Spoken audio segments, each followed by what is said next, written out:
Hello students, welcome back to my channel unfolding literature. আজকে চলে এসেছি নতুন আরও একটি ভিডিও নিয়ে। আজকে আলোচনা করব লাল বিহারী দের লেখা একটি গল্প, দ্য ঘোস্ট ব্রাহ্মণ। তো এই গল্পটি বর্তমানে ওয়েস্ট বেঙ্গল বোর্ডের সিলেবাসে ক্লাস 11-এর সেকেন্ড সেমিস্টারে রয়েছে। তো তোমরা যারা ক্লাস 11-এর সেকেন্ড সেমিস্টারে পড়ছো তাদের জন্য গল্পটি ভীষণ উপকারী হতে পারে। এছাড়াও এই গল্পটি বিভিন্নভাবে বিভিন্ন রকম সিলেবাসে, কলেজ বা ইউনিভার্সিটির বিভিন্ন সিলেবাসে থেকে থাকতে পারে। তো তাদের জন্য কিন্তু গল্পটি ভীষণভাবে উপকারী হতে পারবে। আমি এখানে কিন্তু সামারিটি বলছি। আর তার আগে লাল বিহারী দে সম্পর্কে কিছুটা জেনে নেই। তো এই লাল বিহারী দে খুব সম্ভবত পশ্চিমবঙ্গের বর্ধমান জেলায় জন্মগ্রহণ করেছিলেন এবং তিনি কিন্তু একজন বাঙালি রাইটার ছিলেন এবং ইংরেজিতে লিখতেন, এবং তিনি কিন্তু পরবর্তীকালে খ্রিস্টিয়ানিটিতে কনভার্ট হয়েছিলেন। তার জন্ম হয়েছিল 1824-এ 18 ডিসেম্বর, আর তার মৃত্যু হয়েছিল 1892-এ 28 অক্টোবর। তো লাল বিহারী দে সম্পর্কে জানা তো হয়ে গেল। এবার চলো আমরা গল্পের সারাংশতে ঢুকে যাই। তো গল্পের সারাংশটা আমি তোমাদেরকে বলছি, ভালো লাগলে কিন্তু অবশ্যই কিন্তু লাইক করতে ভুলবে না।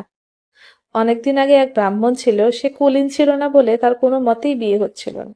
ধনী লোকেদের বাড়ি বাড়ি ঘুরে এসে বিয়ের জন্য টাকা ভিক্ষা করে বেড়াতো।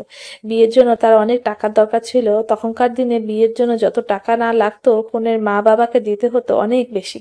বাড়ি বাড়ি ঘুরে সকলকে খোশামত করে অবশেষে প্রয়োজন মতো টাকা জোগাড় হলো। যথাসময়ে তার বিয়ে হয়ে গেল এবং সে বউকে নিয়ে মায়ের কাছে এলো। কিছুদিন পরে সে তার মাকে বলল, মা, তোমাকে এবং বউকে ভরণ পোষণ করার অর্থ আমার কাছে নেই, তাই আমি বিদেশে যেতে চাই যে কোনো প্রকারে টাকা পয়সা রোজগারের জন্য। এই কাজে অনেক বছর সময় লাগতে পারে, কারণ আমি বেশ কিছু টাকা পয়সা জোগাড় করে তবেই ফিরবো। আমার কাছে এখন যেটুকু আছে তোমাদের দিয়ে গেলাম, এটা দিয়ে যেমন করে হোক চালিয়ে নাও এবং আমার বউকে দেখো। এই কথা বলে মায়ের আশীর্বাদ নিয়ে ব্রাহ্মণ বিদায় নিল। ঠিক সেই দিনই সন্ধ্যাবেলায় ব্রাহ্মণের মতন একই চেহারার এক ভূত এসে ব্রাহ্মণের বাড়িতে উঠল। নববধূ তাকে দেখে তার স্বামী ভেবে বলল, কি ব্যাপার, তুমি এত তাড়াতাড়ি কি করে ফিরে এলে?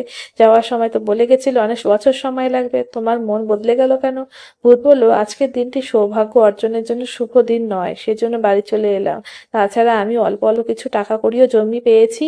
তো তার মায়েরও কোনো সন্দেহ হলো না এই দেখে। ভূত তখন থেকে ওই বাড়িতেই থাকতে লাগলো। সে বাড়ির মালিক হয়ে উঠল, যেন সে সত্যিই বৃদ্ধার ছেলে ও যুবতীর স্বামী। যেহেতু ভূতটি ঠিক আসল ব্রাহ্মণটির মতোই ছিল, পাড়াপড়শিরাও কোনো পার্থক্য বুঝতে পারলো না। কয়েক বছর পর ওই ব্রাহ্মণ বাড়ি ফিরে এলো। বাড়িতে এসে সে তার মতো একজনকে দেখে অবাক হয়ে গেল। ভূত ব্রাহ্মণকে বলল, তুমি কে? কি প্রয়োজনে তুমি আমার বাড়ি এসেছো? আমি কে? ব্রাহ্মণ পাল্টা পড়ল। আমি কি প্রশ্ন করতে পারি তুমি কে? এটা আমার বাড়ি, ইনি আমার মা, আর এইটি আমার বউ। ভূত বলল, কি অদ্ভুত কথা বলছো! প্রত্যেকেই জানে এটা আমার বাড়ি, ওইটি আমার নিজের বউ, এবং এটি মা। আমি অনেক বছর ধরে এখানে বসবাস করছি, হঠাৎ এসে দাবি করলেই তো আর হবে না যে তোমার এটা বাড়ি, আর ওই মহিলাটি তোমার বউ। তোমার নিশ্চয়ই মাথায় গন্ডগোল আছে ব্রাহ্মণ। এই কথা বলে ভূত ব্রাহ্মণকে বাড়ি ছাড়া করলো। এইসব দেখে ব্রাহ্মণ হতবাক হয়ে গেল। সে কি করে ঠিক করতে পারবে না, মানে কি করবে সেটা ঠিক করতে পারলো না। অবশেষে তার মনে হলো রাজদরবারে গিয়ে রাজাকে সব ঘটনা বলে দেখা যাক। রাজা দুজনকেই ডেকে দেখলেন দুজনের চেহারা ঠিক একই রকম।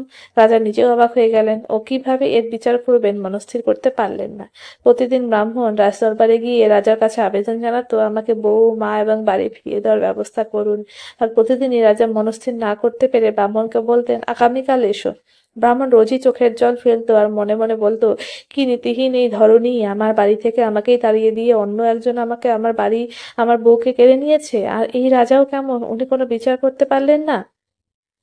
নাও এখন কি হলো যে বামন প্রতিদিনই সেই পথ ধরে রাজসভা থেকে বাড়ি ফিরত, আর সেই পথেই একটি জায়গা ছিল যেখানে অনেক রাখাল ছেলে খেলা করত।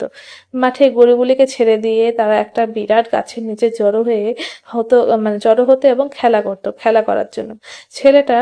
ছেলেরা রাজা রাজা খেলতো, মানে তারা রাজা সাজতো। একজন রাজা হতো, অন্যজন উজির, আরেকজন কোতোয়াল, আর বাকিরা পেয়াদা হতো।